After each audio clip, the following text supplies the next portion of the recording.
बिस्मिल्लाहिर्रहमानिर्रहीम। अस्सलाम वालेकुम नाज़रीन, मैं ज़ुबैर अली ख़ान हूँ और आज अडियाला जेल में साइफ़र केस की अहम समाअत हुई है। और समाअत के दौरान जो पाकिस्तान के अमेरिका में सफ़ीर असद मजीद थे, उन्होंने अपनी गवाही जो है वो अदालत के सामने रखी है और उनकी जो बयान है वो रिकॉर्ड हो चुका है।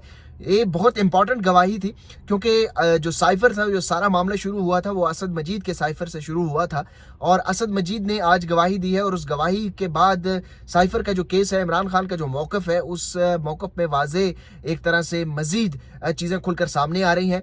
आज इमरान खान ने अडियाला जेल में एक धमकी भी दी है, जिसके धमकी के बाद तमाम लोगों की दौड़ें लग गई हैं और एक तरह से काउंटर स्ट्रेटजी भी अब बनाई जा रही है। वो काउंटर स्ट्रेटजी क्या है, इमरान खान ने क्या धमकी दी है, उस पर भी बात करेंगे। साथ ही साथ कप्तान के अहम खिलाड़ी ने एक ऐसा सरप्राइज़ दिया है कि जो बल्ले का निशान छीना गया था, अब उस को काउंटर करने के लिए एक मजबूत हिकमत अमली बनाई जा रही है और सुप्रीम कोर्ट ऑफ पाकिस्तान के ऑर्डर के पैरेलल एक ऐसा ऑर्डर लेने की कोशिश की जाएगी कि जो बल्ले का निशान था उसके तमाम जो नुकसानात पाकिस्तान तहरीक इंसाफ को हुए हैं, वो नुकसान कम से कम होगा।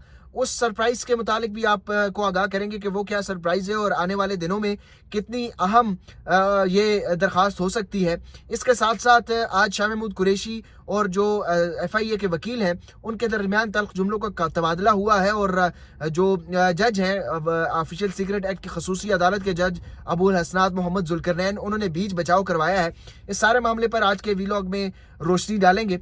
आज सबसे पहले आपको बताते चलें कि जो असद मजीद की गवाही थी, उन्होंने आज गवाही दी है और उन्होंने कहा है कि जो साइफ़र है, ये मैंने मुलाकात जब पाकिस्तान हाउस में मुलाकात हुई थी अमेरिका में, तो उसके बाद साइफ़र भेजा था और साइफ़र भेजने के साथ मैंने दफ्तर खारजा को ये तजवीज़ दी थी, रिकमेंडेशन दी थी कि जो अमेरिका के सफ़ीर हैं पाकिस्तान में, उनको डिमार्च किया जाए। और उसी की रोशनी में जो नेशनल सिक्योरिटी कमेटी है, उन्होंने उनको डिमार्च किया। लेकिन उस साइफ़र में मैंने कहीं धमकी, ख़तरा या इस तरह का कोई लफ्ज़ इस्तेमाल नहीं किया था। इस सारे मामले के ऊपर पाकिस्तान तहरीक इंसाफ के जो चेयरमैन है इमरान खान, उन्होंने भी सहाफ़ियों से गुफ्तगू की और एक अहम सवाल उठाया है कि अगर साइफ़र में कोई धमकी या ख़तरा नहीं था पाकिस्तान के लिए, तो फिर अमरीकी सफ़ीर को डिमार्च क्यों किया गया, क्यों सिक्योरिटी कमेटी ने पाकिस्तान के अंदरूनी मामलात में उसको मुदाखलत करार दिया। इमरान खान ने कहा कि मेरी हुकूमत के नीचे जनरल बाजवा ने जो अमेरिका में पाकिस्तान के साबिक सफ़ीर थे हुसैन हक्कानी, उनको हायर किया और $35,000 मेरी हुकूमत के नीचे से ही उनको मिलते चले जा रहे थे और मुझे मालूम नहीं था। एक मौके पर इमरान खान से ये सवाल हुआ कि आप अपने DGISI फैज़ हमीद के ऊपर बात नहीं करते। उन्होंने जब आप वज़ीर आज़म थे तो आपके सियासी मुखालिफिन को के साथ वही सलूक किया जो इस वक्त आपके साथ हो रहा है। तो इमरान खान ने कहा कि मैं तो मौजूदा जो DGISI हैं जनरल नदीम अंजब, उनका भी जिक्र नहीं करता, उनका भी नाम नहीं लेता, क्योंकि फ़ौज के अंदर कोई जमहूरियत नहीं होती, बल्कि जो आर्मी चीफ़ हैं वही तमाम पॉलिसी बनाती है और फ़ौज के अंदर आर्मी चीफ़ की पॉलिसी फॉलो की जाती है।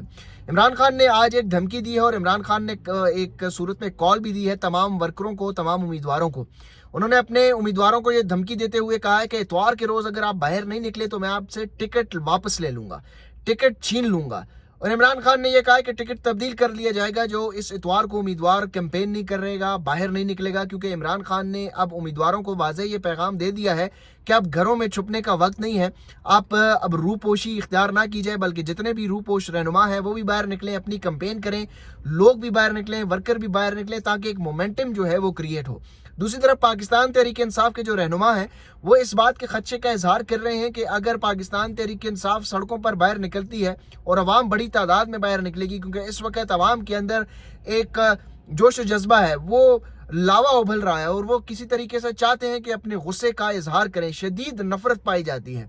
और इस सूरत में अगर लोग बाहर निकलते हैं तो इस बात का खदशा है, ये तहरीक इंसाफ के रहनुमा ये कह रहे हैं कि कहीं एक और फॉल्स फ्लैग ऑपरेशन ना हो जाए और जिसके तहत पाकिस्तान तहरीक इंसाफ के रहनुमाओं को, उनके वर्करों को और इलेक्शन से पहले तमाम जो वोटर हैं उनको हरासा किया जाए, दोबारा सा खौफ का माहौल ना पैदा कर लिया जाए। लेकिन इमरान खान ने एक बार फिर ये वाज़ेह कर दिया है, रेड लाइन खींच ली है कि इतवार के रोज़ अगर कोई उम्मीदवार बाहर नहीं निकलेगा तो उनसे टिकट जो है वो वापस छीन लिया जाएगा। इसकी काउंटर स्ट्रेटजी दूसरी तरफ जो बनाई जा रही है वो डेरा इस्माइल खान से अब सामने आ चुकी है और उसके साथ साथ पूरे पंजाब में जितने भी ज़िली ओहदेदारान हैं, जो डिप्टी कमिश्नर्स हैं, उनको ऑर्डर जारी हो चुके हैं। अब اس کاؤنٹر اسٹریٹجی کاؤنٹر نیریٹو بنانے کے لیے جتنے بھی اضلاع ہیں وہاں پر دفعہ 144 نافذ کیا جائے گا. آلریڈی ڈیرہ اسماعیل خان میں 10 فروری تک دفعہ 144 نافذ کر دی گئی ہے. سیکیورٹی سچویشن کا کہا گیا ہے جو نوٹیفیکیشن ہے اس کے مطابق, اور اس کے ساتھ ساتھ جتنے بھی پولیٹیکل پبلک گیدرنگز ہیں ان کے اوپر پابندی ہوگی, کارنر میٹنگز کے اوپر پابندی ہوگی. 10 فروری تک جتنے بھی 4 سے زائد لوگ جو ہیں وہ اکٹھے نہیں ہو سکتے. تو اس کا مطلب ہے کہ جو 8 فروری کو انتخابات ہوں گے وہ کیسے ہوں گے. تو یہ ساری اسٹریٹجی پاکستان تحریک انصاف کو کرش کرنے کے لیے یہ نئی اسٹریٹجی اپنائی جا رہی ہے, کیونکہ کپتان نے جو آخری دھمکی دے دی ہے اس کے بعد تمام لوگوں کی دوڑیں لگ چکی ہیں. ایک اہم معاملہ آج سائفر کیس کے دوران وہ بھی آیا کہ جب شاہ محمود قریشی اور FIA کے وکیل کے درمیان تلخ جملوں کا تبادلہ ہوا, جب شاہ محمود قریشی نے جو سائفر کیس کے خصوصی عدالت کے جج ہیں ان کو مخاطب کیا. انہوں نے کہا کہ جج صاحب, آپ کی یقین دہانی کے باوجود میرے ساتھ ہاتھ ہو گیا ہے. میرے کاغذات نامزدگی جو ہیں وہ میری دستخط نہ ہونے کی وجہ سے انہوں نے جو ہے وہ مسترد کر دیے ہیں, اور یہ آپ کی یقین دہانی ہوئی تھی, اس کے باوجود جو ہے وہ میرے کاغذات مسترد کیے جا رہے ہیں. یہ کس طرح کا قانون ہے؟ تو اس سارے معاملے میں جب پروسیکیوٹر تھے, FIA کے جو وکیل تھے, انہوں نے بیچ میں سنب کیا, تو شاہ محمود قریشی نے جو ہے وہ ان کو جھاڑ پلائی ہے وہاں پر. FIA کے جو وکیل ہیں ان کے ساتھ انہوں نے کہا کہ آپ اوپر سے آئے ہیں, آپ مجھے کیوں سنب کر رہے ہیں؟ میں اپنی بات کر رہا ہوں, میں ایک آزاد شہری ہوں, میں اپنی بات کر سکتا ہوں. تو اس دوران جو ہے وہ وکیل کی جانب سے بھی کچھ تلخ جملوں کا تبادلہ ہوا. انہوں نے بھی کہا کہ کیا آپ اوپر سے آئے ہیں تو ہم اپنی بات کریں گے, اپنا کیس یہاں پہ لڑیں گے. تو انہوں نے کہا کہ میں تو اپنی جو کاغذات نامزدگی ہے اس سے متعلق بات کر رہا ہوں. تو خیر یہ معاملہ کافی زیادہ گرما گرمی ہوئی. اس کے بعد جو جج ابو الاسناد محمد ذوالقرنین ہیں انہوں نے بیچ بچاؤ کروایا, اور انہوں نے کہا جی آپ میرے ساتھ مخاطب ہو. آپ وکیل کو بھی انہوں نے خاموش کروایا. عمران خان نے آج صحافیوں سے گفتگو میں ایک بار پھر جو ہے وہ جنرل باجوہ کا ذکر کیا, اور اس کے علاوہ جو موجودہ DGI SI ہیں ان کا بھی ذکر کیا. ساتھ میں انہوں نے مرحوم شہید ارشد شریف کا بھی ذکر کیا, اور ان کو کہا کہ جو رجیم چینج کی پالیسی تھی اس کے اوپر انہوں نے پورے ایک پروگرام جو ہے وہ ریکارڈ کیا تھا کہ کیسے لوگ جو ہیں وہ امریکی سفراء سے مل رہے تھے, اور ہمیں تمام رپورٹ تھی کہ راجہ ریاض اور دیگر لوگ جو ہیں وہ ہماری حکومت کے خلاف سازش کر رہے ہیں. کپتان کے ایک اہم کھلاڑی ہیں, انہوں نے ایک زبردست چال چلی ہے, ایک سرپرائز دیا ہے, جس کے تحت اب اگر وہ کامیاب ہو جاتا ہے تو جو بلے کا نشان چھینا تھا قاضی فائز عیسیٰ کی عدالت سے, وہ اب اس کی کاؤنٹر اسٹریٹجی ثابت ہو سکتی ہے, اور کافی امپورٹنٹ اور اہمیت کی حامل ہوگی یہ درخواست. جو سلمان اکرم راجہ ہیں جو پاکستان تحریک انصاف کے امیدوار بھی ہیں, انہوں نے لاہور ہائی کورٹ میں ایک درخواست دی ہے, اور انہوں نے کہا کہ میرے جو کاغذات نامزدگی ہیں اور ان کے ساتھ جو ہے وہ آزاد امیدوار لکھا جا رہا ہے.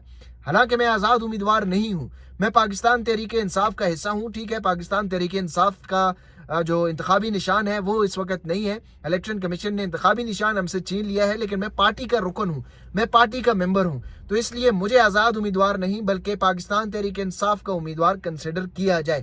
اب یہ کافی امپورٹنٹ کیس ہے, اس کے کانسیکوینسز جو ہیں وہ کافی زیادہ ہوں گے. وہ اس صورت میں ہوں گے اگر لاہور ہائی کورٹ یہ فیصلہ دے دیتی ہے کہ سلمان اکرم راجہ کی جو پلی ہے اس کو مان لی کہ ٹھیک ہے آپ جو ہیں وہ پاکستان تحریک انصاف کے رکن ہیں, آپ کو آزاد امیدوار نہ مانا جائے, نہ تسلیم کیا جائے, نہ لکھا جائے.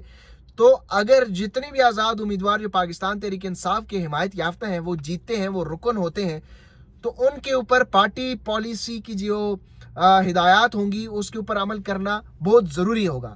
اگر وہ پارٹی پالیسی کے اوپر عمل نہیں کریں گے تو پھر ان کے اوپر ڈیفیکشن کا جو کلاز ہے وہ لاگو ہوگا. تو یہ الیکشن سے پہلے سلمان اکرم راجہ نے ایک ایسی سیاسی اور آئینی اور قانونی چال چلی ہے جو اگر ان کے حق میں فیصلہ آ جاتا ہے تو جتنے بھی اس وقت پاکستان تحریک انصاف کے امیدوار ہیں وہ ان کے سے متعلق جتنی بھی غیر یقینی پھیلائی جا رہی ہے, بلاول پہ جتنی غیر یقینی صورتحال پھیلا رہے ہیں, یا کوئی بھی کہ IPP یہ پھیلا رہی ہے کہ ہمارے ساتھ ان کی بات ہو جائے گی اور ہماری بات ہو گئی ہے, اگر سلمان اکرم راجہ کی یہ پلی مان لی جائے کہ وہ پاکستان تحریک انصاف کے رکن ہیں, قطع نظر کہ ان کے پاس کوئی بھی نشان ہو, تو پھر پاکستان تحریک انصاف کا جو رکن ہے وہ پارٹی جو قیادت کی ہدایت ہوگی اس کے اوپر پابندی کرنا لازمی ہوگا.